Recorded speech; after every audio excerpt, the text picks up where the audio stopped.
No one can do it for you. Hey guys, it's John here in the studio, and I already had my mug of coffee this morning, and I've got my beautiful glass of water here, giant mug of water here.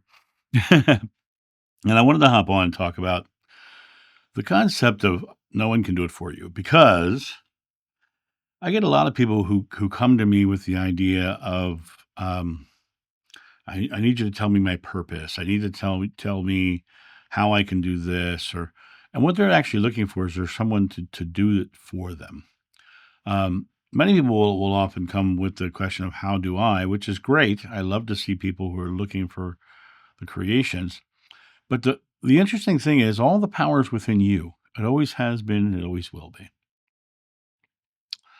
I When I talk about how I changed my life and how I created my red flag words, the words that meant that I wasn't creating something in the present.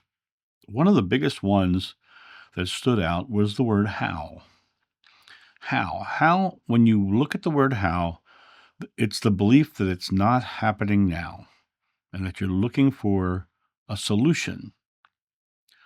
When you look at the teachings of Buddha, what you think you become, you create your world. And Krishna, you're the culmination of your thought. In the Bible, as a man thinketh, so is he. And Descartes, the philosopher, I think, therefore I am. And even Shakespeare, there's nothing good nor bad, but thinking makes it so.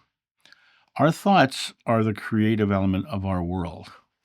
But what all of these sort of miss is it's what we believe about the present moment. And when we look at how am I going to do this? What am I going to do this? We're actually declaring that it's not happening now, right? The word amen, most people don't even know what it means, but it means so be it. It means right here, right now, it's done. People always talk about using gratitude and creating with gratitude. Well, you're only grateful for something that's happening in the now. So it comes down to this idea that right here, right now, all the power is yours, and it's a matter of declaring your life. People will often feel like they can't get ahead or feel like, because of their past experiences that have made them feel less worthy or have a lot of self-doubt, that they can't create something. Well, those are subconscious beliefs. They're not in your present. The subconscious beliefs are always in your past because the subconscious mind is a collection of present moment memories. So they have nothing back there can change, and they have no power over the now without your permission. You give all of your creation your permission to happen. And the more you say, I am doing this, I am creating this, and then you start putting your thoughts, words, and deeds into play, all the power is yours. So even how do I blank, say, I am receiving the answer for the blank.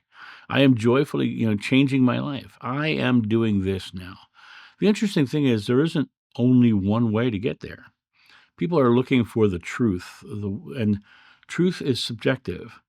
And there'll be a lot of people who are deep into spirituality who will argue with me, saying there's only one truth. I disagree.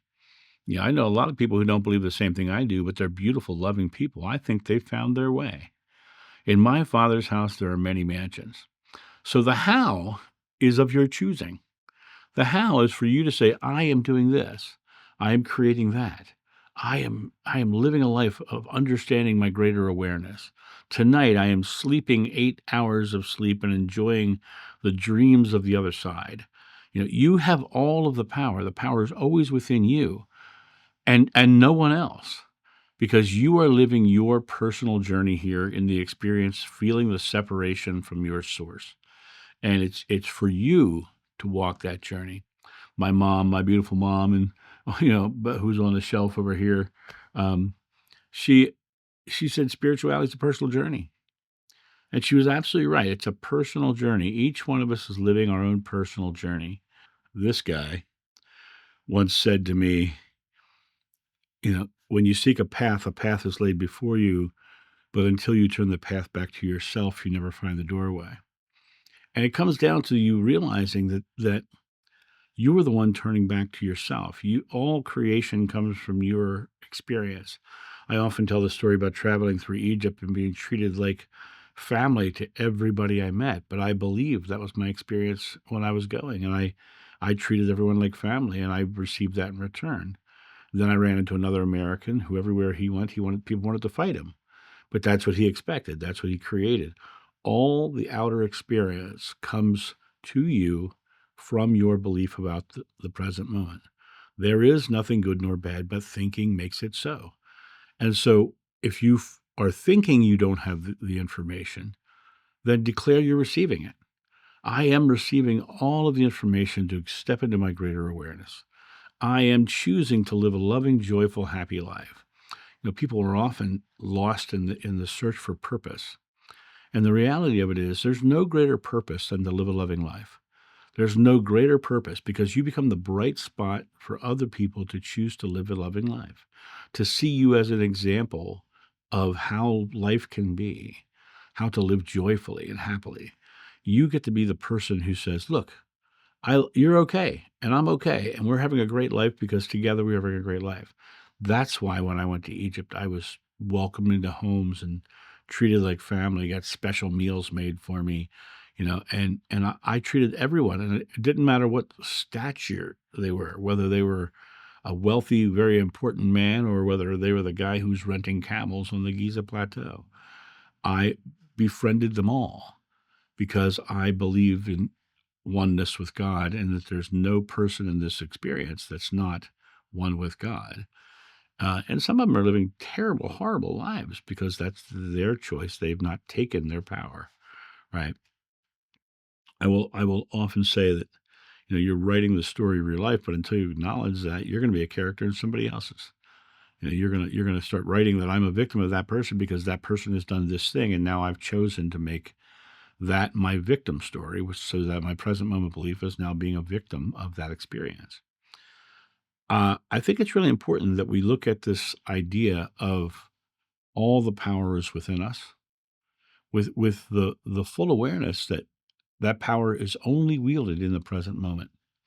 That power is only wielded in the here and now, and all the power is yours.